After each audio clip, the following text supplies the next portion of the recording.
ভারতের গুরগাঁওয়ে আইআইটির ছেলেরা এটা কি বানিয়ে ফেললো?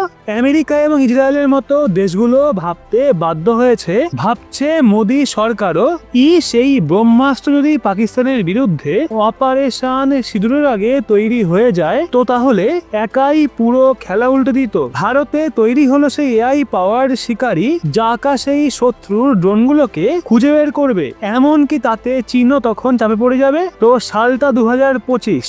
এটা একটা এমন দিন যেটা গোটা বিশ্বের গোয়েন্দা সংস্থা এবং প্রতিরক্ষা এক্সপার্টদের হুঁশ উড়িয়ে দিয়েছে। ভারতের মাটি থেকে এমন একটা প্রযুক্তির জন্ম হয়েছে যা আগামী দিনে বায়ুযুদ্ধের সমস্ত সমীকরণকে পাল্টে দেবে। এমনই একটা স্বয়ংক্রিয় শিকারী যা আর্টিফিশিয়াল ইন্টেলিজেন্স অর্থাৎ কৃত্রিম বুদ্ধিমত্তায় সজ্জিত, যেটা না কোনো মানুষ চালায় না কোনো কমান্ডারের দরকার হয়। ও নিজেই শত্রুর সব চাল বোঝে, পেছনে বাজের মতো লাগে এবং চোখের পলকে আকাশেই শত্রুকে ধাক্কা মেরে টুকরো টুকরো করে দেয়। এটাই হলো হার্ড কিল প্রযুক্তি, অর্থাৎ শত্রুর সম্পূর্ণ ধ্বংস।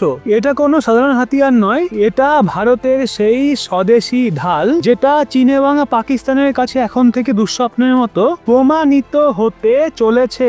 এই সিস্টেম শত্রুর সবচেয়ে চালাক এবং উন্নত ড্রোনকেও ধুলোয় মিশিয়ে দিতে পারে। সবচেয়ে বড় কথা, এটা একবার ব্যবহার করে ফেলে দেওয়ার মতো হাতিয়ার নয়, বরং মিশন শেষ করে নিজেই নিজের ঘাঁটিতে ফিরে আসে নেক্সট অপারেশনের জন্য প্রস্তুত হতে। তো অবশেষে এই ঝোড়ো হাতিয়ারটা কি এবং এটা কারা বানিয়েছে তা আপনাকে এই বিস্ফোরক খবরের পুরো গল্পটা বলছি, সেই জন্য ভিডিওর শেষ অবধি সঙ্গে থাকুন এবং এই বিষয়ে আপনার যে কোনো মতামত কমেন্টে অবশ্যই লিখুন। চলুন তাহলে সেই রহস্য থেকে পর্দা সরাই যা গোটা বিশ্বের প্রতিরক্ষা মহলে ফেলে দিয়েছে সারা। এটা কোনো বিদেশি প্রযুক্তি নয়, বরং ভারতের মাটির গুড়গাঁওয়ের একটা ছোট্ট ডিপ টেক স্টার্টআপ কোম্পানি সারাং শক্তির বানানো একটা বিপ্লবী সিস্টেম যার নাম বজ্র। হ্যাঁ, নামের মতোই এর কাজ, শত্রুর ওপর বজ্রাঘাত করা। 2025-এর 3রা জুলাই যখন এই সিস্টেমকে বিশ্বের সামনে আনা হলো তখন এটা শুধুই একটা প্রোডাক্ট লঞ্চ ছিল না, বরং এটা ছিল সেই নতুন ভারতের ঘোষণা যে আর প্রতিরক্ষা প্রযুক্তির জন্য কোনো বিদেশি দেশের মুখাপেক্ষী থাকবে না। এটা সেই ঘোষণা যে ভারত শুধু নিজের সুরক্ষা নিজেই করবে না, বরং সারা বিশ্বের জন্য প্রতিরক্ষা প্রযুক্তির নতুন কেন্দ্র হয়ে উঠবে। এখন নিশ্চয়ই আপনার মনে হচ্ছে এর মধ্যে এমন বিশেষ কি আছে। তো দেখুন, ড্রোন নামানোর সিস্টেম তো আগে থেকেও ছিল, সেখানেই আসল খেলার পরিবর্তন। এখনো পর্যন্ত প্রায় সব দেশ যে প্রযুক্তি ব্যবহার করে তাকে বলা হয় সফট কিল, অর্থাৎ শত্রুর ড্রোনে ইলেকট্রনিক সিগন্যাল পাঠিয়ে তার রাস্তা ভোলানো, জ্যাম করা বা তার জিপিএস সিস্টেমকে হ্যাক করা। কিন্তু চীন পাকিস্তান এখন এতটাই ধুরন্ধর হয়ে গেছে যে ওদের ড্রোন উন্নত নেভিগেশন সিস্টেম সহ আসে, যার ওপর জ্যামিং বা স্পুফিং অনেক সময় কাজই করে না। সেখানে বজ্র এসে ছবি বদলায়। বজ্র কোনো মিষ্টি কথা বলে না, ও সোজা ধাক্কা মেরে শত্রুকে শেষ করে দেয়। এটাকে বলে কাইনেটিক কিল বা হার্ড কিল, অর্থাৎ শারীরিকভাবে শত্রুকে ধ্বংস। যখন মাটির রেডার বা ক্যামেরা শত্রুর ড্রোনে অনুপ্রবেশ জানায় তো তখন বজ্র নিজের বিশেষ হ্যাঙ্গার থেকে ঝড়ের গতিতে উৎক্ষেপণ হয়, আর একবার আকাশে উঠলেই আর কারো সাহায্যের দরকার নেই এবং তা নিজের এআই মস্তিষ্ক, নিজের সেন্সর এবং নিউরাল নেটওয়ার্ক ব্যবহার করে নিজেই শত্রুকে চিনে ফেলে এবং তাকে লক করে আর এক আত্মঘাতী যোদ্ধার মতো গিয়ে ধাক্কা মারে। এটাই সেই শক্তি যা ভারতকে চীনের সাথে লাগোয়া লাইন অফ অ্যাকচুয়াল কন্ট্রোলার পাকিস্তানের লাইন অফ কন্ট্রোলে এমন এক সুবিধা দেবে যা কল্পনারও বাইরে। এখন আপনার মনে নিশ্চয়ই প্রশ্ন উঠছে, বজ্র কাজ করে কিভাবে? এর ভেতরে এমন কি প্রযুক্তি আছে যা একে এত প্রাণঘাতী এবং অজেয় করে তোলে? তো চলুন এক একটা অংশের শক্তি সহজ ভাষায় বুঝে নি। বজ্রের সবচেয়ে বড় শক্তি এর সম্পূর্ণ স্বদেশী হওয়া। এর কন্ট্রোল সফটওয়্যার, ইলেকট্রনিক সিস্টেম এবং সেন্সার সবচেয়ে গুরুত্বপূর্ণ এআই মস্তিষ্ক সবকিছুই সারং শক্তির ভারতীয় ইঞ্জিনিয়ারদের হাতে তৈরি। এটা আত্মনির্ভর ভারতের সবচেয়ে উজ্জ্বল উদাহরণ। সবার আগে বলি এর মস্তিষ্কের কথা, প্রোপ্রাইটারি অটোনমি ইঞ্জিন। এটা সারং শক্তির তৈরি এমন একটা গাইডেন্স এবং কন্ট্রোল সিস্টেম যা বজ্রকে আকাশে কসরত দেখানো এবং দ্রুত ঘূর্ণায়মান শত্রু ড্রোনকে নিখুঁতভাবে অনুসরণ করার ক্ষমতা দেয়। এই সিস্টেম যে কোনো আবহাওয়া এবং কঠিন সিচুয়েশনও একে স্থির আর তীক্ষ্ণ রাখে।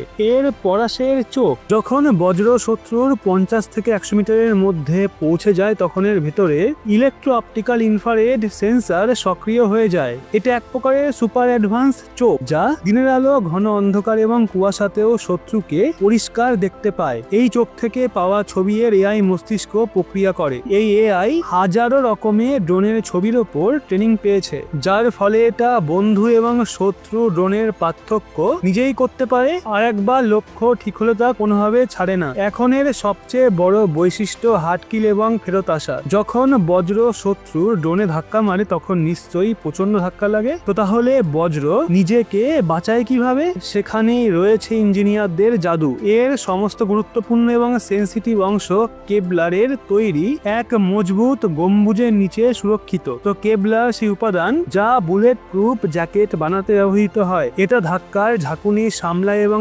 বজ্রকে অক্ষত রাখে, যাতেও মিশন শেষ করে ঘাঁটিতে ফিরতে পারে। এই বিষয়টাই একে বিশ্বের অন্য সিঙ্গেল ইউজ সিস্টেমের থেকে সস্তা এবং অনেক বেশি কার্যকর করে তোলে। একই বজ্রকে বারবার ব্যবহার করা যায়। আর ভাবুন, যদি শত্রু দল বেঁধে ড্রোন পাঠায় তো তার জবাব বজ্রের সোয়ার্মিং ক্যাপাবিলিটি, অর্থাৎ একসাথে অনেক বজ্র ইউনিটকে ছাড়া যায়, যারা নিজেদের মধ্যে কথা বলে দলবদ্ধভাবে শত্রুর গোটা বাহিনীকে আক্রমণ করতে পারে। এই সবই হয় একটা অটোনোমাস হ্যাঙ্গার থেকে। মাটিতে ঘর, এই হ্যাঙ্গার নিজেই বজ্রকে চার্জ করে, উৎক্ষেপণ করে আর মিশনের পর ফিরিয়ে নিয়ে আবার প্রিপেয়ার করে। অর্থাৎ 24/7 কোনো মানুষের হস্তক্ষেপ ছাড়াই আমাদের সীমান্ত নিরাপদ। এটাই নতুন ভারতের ইঞ্জিনিয়ারদের দম। বজ্রের মতো হার্টকিল প্রযুক্তির আজ ভারতের এত প্রয়োজন কেন? এই প্রশ্নের উত্তর লুকিয়ে আমাদের সীমান্তে ঘুরে বেড়ানো সেই বিপদে, যা আমাদের জওয়ানরা প্রতিদিন মোকাবিলা করে। পাকিস্তান এবং চীন দুটো দেশই ড্রোন নিয়ে নজরদারি, গুপ্তচর বৃত্তি এবং ছোটখাটো হামলা চালিয়ে যাচ্ছে। ওদের ড্রোন আমাদের সেনাবাহিনীর অবস্থানের ছবি তোলে, কখনো সীমান্তের ওপার থেকে মাদক এবং হাতিয়ার ছুড়ে দেয়। এই বিপদ সামলাতে ভারত এখনো পর্যন্ত সব অর্থাৎ ইলেকট্রনিক ওয়ারফেয়ারের ওপর অনেকাংশে নির্ভর করত।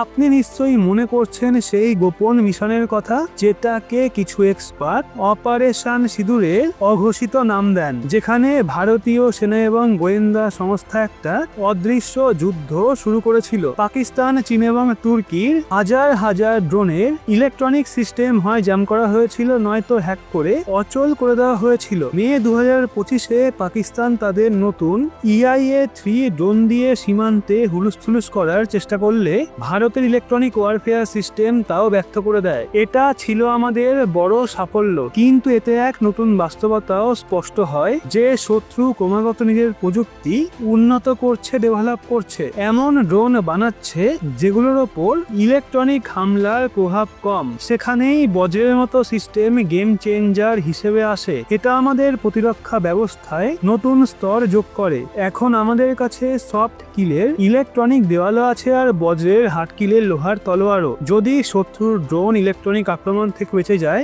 বজ্র আকাশে ধাক্কা মেরে তাকে ধ্বংস করে দেবে। এটাই ভারতের দ্বিস্তরীয় প্রতিরক্ষা ব্যবস্থা, যেটাকে ভাঙা প্রায় অসম্ভব, বিশেষ করে LAC এবং LOCর মতো দুর্গম পাহাড়ি এলাকায়, যেখানে আবহাওয়া খারাপ এবং সিগন্যালের সমস্যা প্রচুর।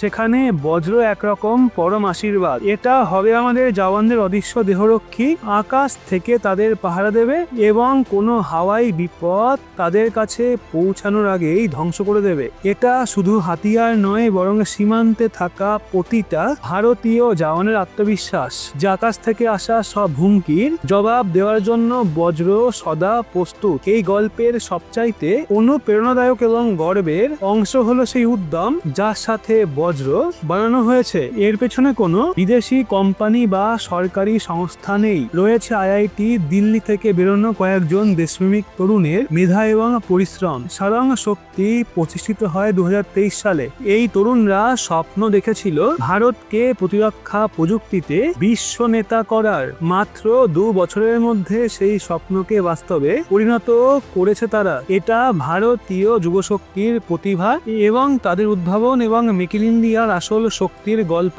সেপ্টেম্বর 2024 এই ছোট্ট স্টার্টআপ প্রিসিড ফান্ডিং এ প্রায় $5,99,000 অর্থাৎ প্রায় 5 কোটি টাকা তুলেছিল।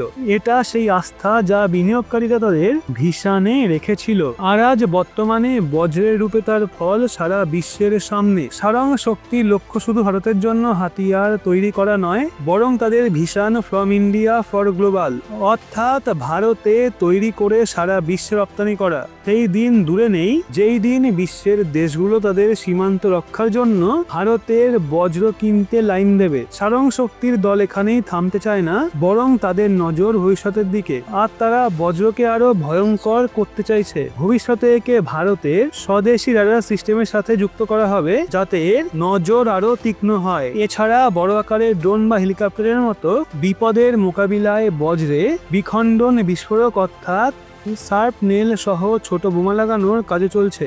ভাবুন, এমন এক বজ্র যা শত্রুর কাছে গিয়ে শুধু ধাক্কা দেবে না, বরং ছোট বোমার মতো ফেটে গিয়ে একসাথে বহু লক্ষ্য ধ্বংস করবে। এটা এর ঘাতক ক্ষমতাকে বহুগুণ বাড়িয়ে দেবে। ভারতীয় বিমান বাহিনী এবং স্থলবাহিনী ইতিমধ্যে এই প্রযুক্তিতে গভীর আগ্রহ দেখিয়েছে এবং শীঘ্রই এর ট্রায়াল শুরুও হতে পারে। বজ্রের সাফল্য সেই হাজার হাজার তরুণ ইঞ্জিনিয়ার এবং বিজ্ঞানীদের জন্য একটা প্রেরণা, যারা দেশের জন্য কিছু করতে চায়। এটা প্রমাণ করে ইচ্ছা শক্তি থাকলে ভারতের যুব শক্তির কাছে কিছুই অসম্ভব নয়। এখন আমরা এই বিষয়ে আপনার মতামত জানতে চাই। কি মনে হয় আপনার? বজ্রের মতো সিস্টেম কি ভারতের নিরাপত্তায় একটা যুগান্তকারী মোড় প্রমাণিত হবে? এটা কি চীন পাকিস্তানের ড্রোন হুমকিকে পুরোপুরি শেষ করতে পারবে? তো এই বিষয়ে আপনার মতামত নিচে কমেন্টে অবশ্যই জানান, এবং ভিডিওটা ভালো লাগলে লাইক করে শেয়ার করুন আপনার বন্ধু বান্ধবদের। সেই সাথে একজন ভারতীয় হিসেবে গর্বিত হলে অবশ্যই কমেন্টে লিখুন জয় হিন্দ, এবং এরকমই লেটেস্ট ইনফরমেটিভ ভিডিও পেতে সাবস্ক্রাইব করে চোখ রাখুন রহস্য বাংলার পর্দায়।